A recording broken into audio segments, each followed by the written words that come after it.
Comprendre aujourd'hui pour défier demain. Droit et justice, économie, santé et bien-être, sport, société.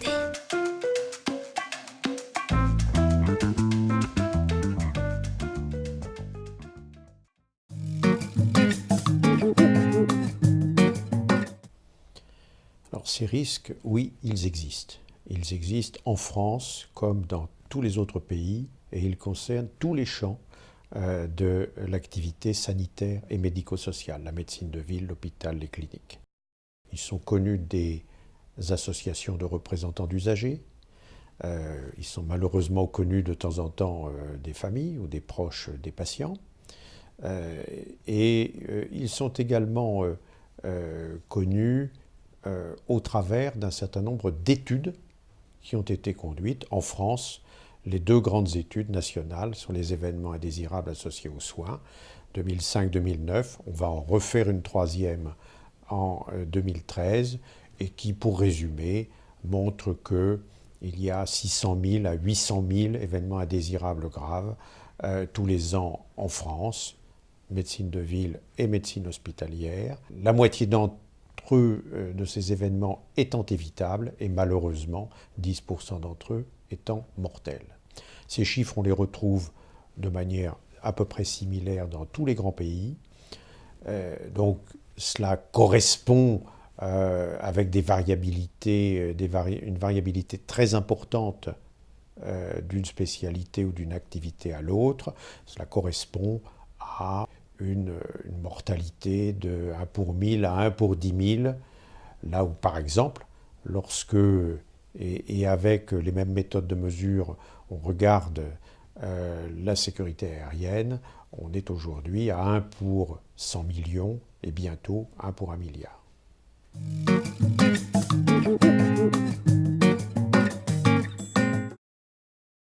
Ces problèmes de sécurité sanitaire, ils doivent être analysés au regard de 3 grands domaines.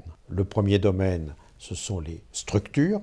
Est-ce que nous avons l'environnement, les structures matérielles voulues pour y faire face?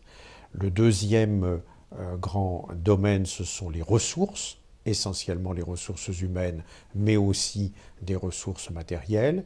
Et puis enfin, le troisième grand domaine, ce sont les pratiques et le fonctionnement, l'organisation.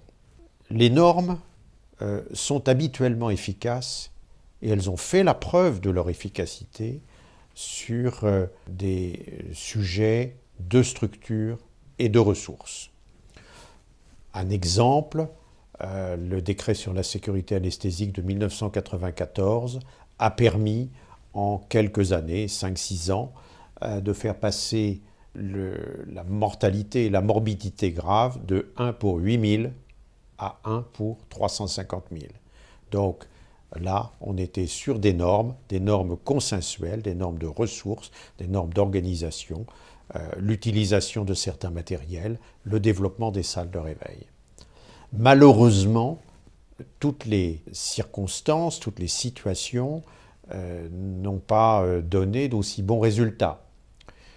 Les normes se sont développées à partir des années 70 et la première d'entre elles concernait la pharmacovigilance.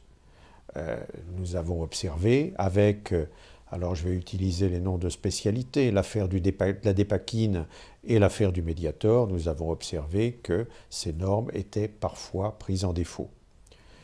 L'arbre ne doit pas cacher la forêt, la pharmacovigilance c'est quelque chose qui par ailleurs fonctionne bien en dehors d'un certain nombre d'événements de ce type et qui sont évidemment dramatiques.